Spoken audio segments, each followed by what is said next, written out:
Assalamualaikum warahmatullahi wabarakatuh. Pemirsa, informasi mengenai Kabupaten Kota Waringin Timur dan sekitarnya telah kami rangkum untuk Anda dalam Jurnal Kotim. Bersama saya Fibi Srayu Anita, berikut informasi selengkapnya.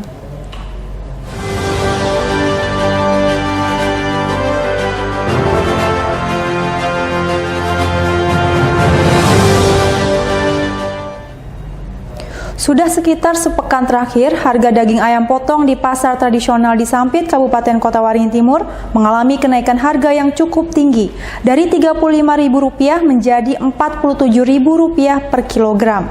Kondisi ini mengakibatkan terjadinya penurunan omset para pedagang.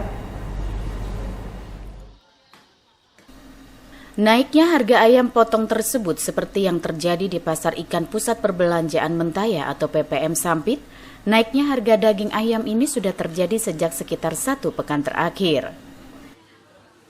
Naiknya harga daging ayam potong dikeluhkan oleh para pedagang karena omset penjualan mereka mengalami penurunan cukup drastis. Hal itu dikarenakan berkurangnya jumlah pembeli. Di samping itu, para pembeli juga mengurangi jumlah pembelian daging ayam potong hingga setengah dari biasanya. Sebelum ada kenaikan, pedagang biasanya menjual daging ayam potong antara Rp36 hingga Rp37.000 per kilogram.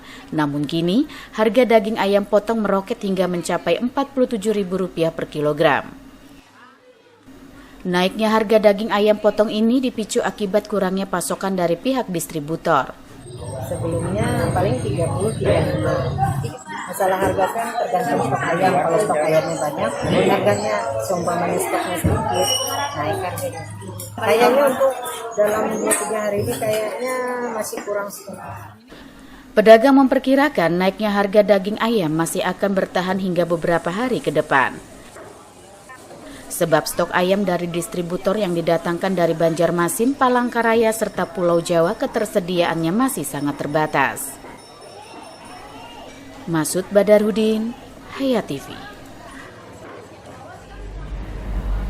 Untuk mencari berkah di hari Jumat, komunitas Barbershop di Sampit, Kabupaten Kota Waringin Timur melaksanakan kegiatan sosial cukur rambut gratis. Dilaksanakan pada Jumat 26 Mei, cukur rambut gratis ini disambut antusias warga. Untuk menjalin persahabatan serta mendapatkan berkah di hari Jumat, puluhan remaja yang tergabung dalam komunitas Barbershop Sampit menggelar kegiatan cukur rambut gratis. Kegiatan sosial pada Jumat pagi yang dilaksanakan di kawasan Taman Kota Sampit ini disambut antusias warga.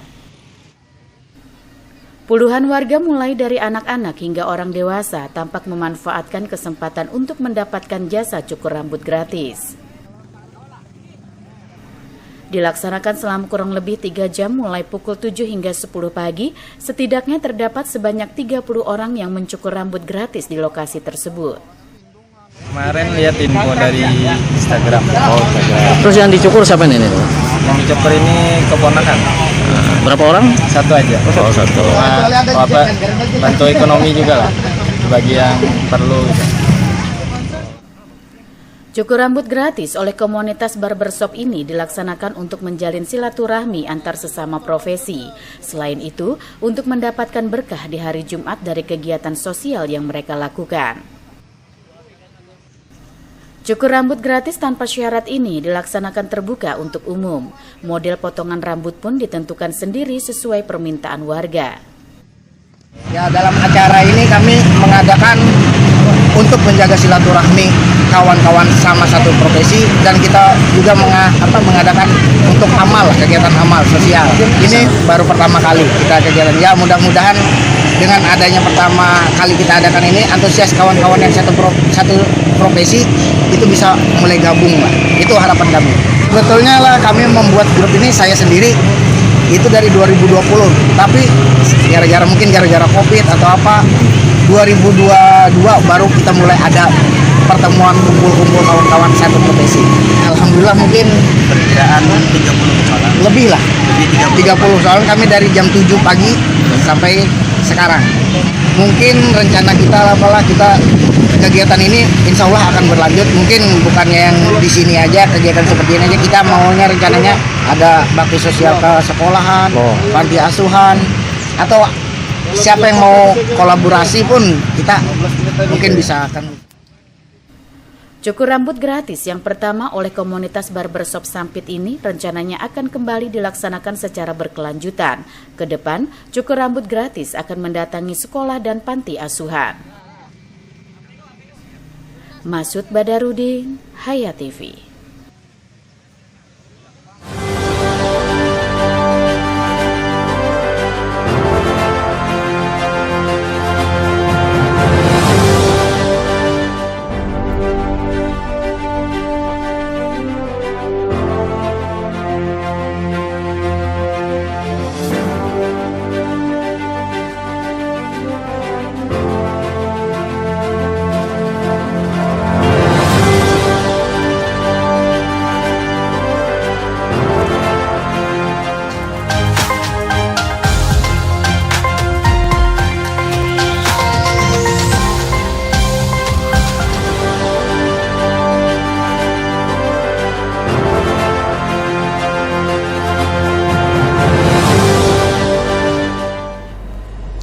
Nekat mencuri sebuah sepeda motor, seorang pria di Sampit, Kabupaten Kota Waringin Timur berhasil ditangkap warga Minggu 28 Mei siang.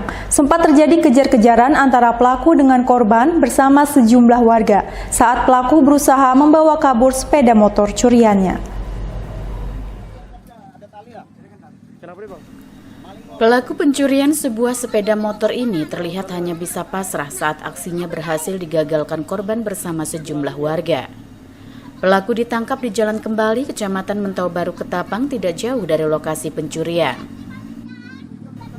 Saat itu pelaku yang sudah memacu sepeda motor curiannya dengan kecepatan tinggi tiba-tiba berhenti karena tas ransel miliknya terlepas.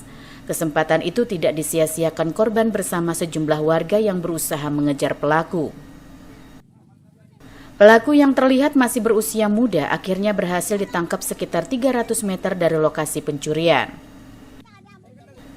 Aksi pencurian itu terjadi di sebuah bengkel sepeda motor di Jalan Kembali Sampit. Pencurian dilakukan saat korban yang juga pemilik bengkel baru tiba menggunakan sepeda motornya. Tidak lama ketika korban masuk ke bengkel, sepeda motor langsung dibawa kabur pelaku yang ternyata dilihat oleh istri korban. Korban bersama sejumlah warga pun langsung mengejar pelaku yang berhasil ditangkap tidak jauh dari lokasi pencurian. Bertahan di depan rumah setempat, masuk sementara kunci motor tetap ada di motor. Udah masuk sebentar, terus istri yang melihat bahwa motor itu ada yang memakainya.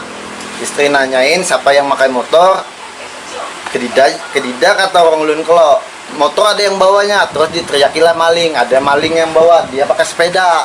Sepedanya ditinggalnya, motor saya dibawanya. Kami kejarlah dengan bapak, dengan orang rumah semuaan kan ngejarnya.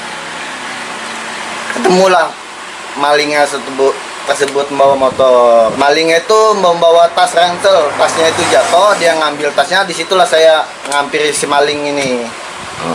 Langsung diamankan. Iya, diamankan terus dibawa ke Polsek Ketapang. Beruntung saat itu pelaku tidak diamuk massa dan langsung diserahkan kepada aparat kepolisian setempat. Kasus itu kini telah ditangani pihak Polsek Ketapang dan pelaku langsung menjalani proses hukum untuk mempertanggungjawabkan perbuatannya. Masud Badarudin, Hayat TV. Untuk mencari pengganti 5 anggota Badan Pengawas Pemilihan Umum atau Bawaslu Kota Waringin Timur, tim seleksi sosialisasikan rekrutmen pendaftaran calon anggota Bawaslu. Pendaftaran calon anggota Bawaslu ini dimulai pada Senin 29 Mei. Sosialisasi oleh tim seleksi wilayah 3 Bawaslu dipusatkan di Sekretariat Bawaslu Kota Waringin Timur. Sosialisasi juga diikuti secara daring oleh 2 kabupaten yakni Kabupaten Seruyan dan Lamandau. Sosialisasi dilakukan di hari terakhir masa sosialisasi pada Sabtu 27 Mei sebelum dimulainya tahapan pendaftaran calon anggota Bawaslu, yaitu pada Senin 29 Mei hingga Rabu 7 Mei. Ketua Tim Seleksi Bawaslu Wilayah 3 Muhammad Indra mengatakan penjaringan calon anggota Bawaslu Kota Waringin Timur adalah untuk mencari pengganti 5 anggota Bawaslu setempat yang masa jabatannya berakhir pada Agustus mendatang.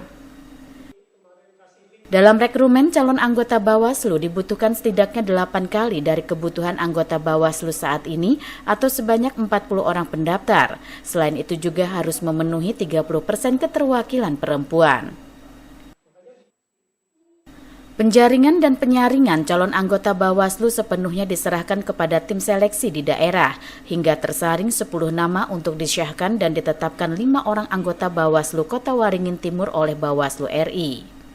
Sesuai dengan ketentuan, untuk pendaftar Kabupaten Kota Waringin Timur kena kota untuk tim selnya adalah 5, berarti harus mencari pendaftar 8 kali 5. Jadi minimal ada 40 pendaftar.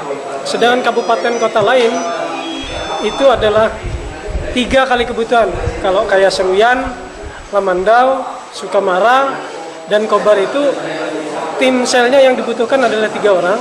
Jadi pendaftarnya kita membutuhkan 3 kali 8, berarti paling tidak ada 24 orang yang mendaftar. Untuk penjaringan dan penyaringan ini diserahkan sepenuhnya kepada tim sel ya, sampai tahapan untuk memenuhi 2 kali kebutuhan. Kalau Kotim misalnya kebutuhannya itu adalah 5, maka 2 kali kebutuhannya berarti harus ada 10 orang yang kita usulkan. Jadi sampai dengan tahapan itu kita lakukan. Tahapan berikutnya menjadi kewenangan Bawaslu RI untuk melakukan penetapan. Pendaftaran calon anggota Bawaslu Kota Waringin Timur terbuka untuk umum dengan berbagai persyaratan yang harus dipenuhi, termasuk bagi aparatur sipil negara yang harus mendapat persetujuan dari Bupati Kota Waringin Timur. Masud Badarudin, Hayat TV. Demikian pemirsa, informasi tadi sekaligus menutup jumpa kita pada kali ini. Saya Fibis Rayuanita mewakili jajaran yang bertugas mohon undur diri dari hadapan Anda. Terima kasih dan sampai jumpa. Wassalamualaikum warahmatullahi wabarakatuh.